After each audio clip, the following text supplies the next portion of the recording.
Welcome to my YouTube channel, Self-Car Care and Basic Maintenance for our car. Welcome to my channel, Boss J Junior TV. Yehey! Hey, magandang araw po mga boss. Simpleng removing of parts ulit tayo. Combination lamp po. Ang combination lamp po ay meron tatlong bolt lang.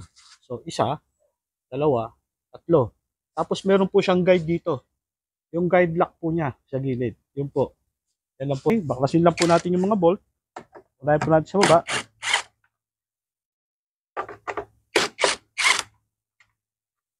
Pangalawa, ito po yung pangatlo. Okay. Tanggal na po natin yung tatlong bolt.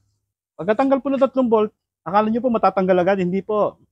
Meron po yung technique. Yan po, hindi po matatanggal agad yan. No?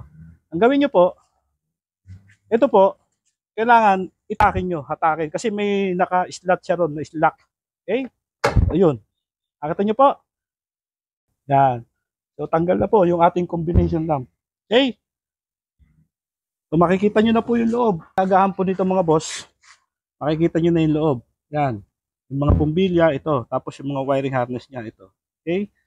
So, yan po. Tanggal na po yung combination lamp. Thank you po mga boss. Sana po may napulot kayo kahit konting kaalaman lang. Thank you, thank you.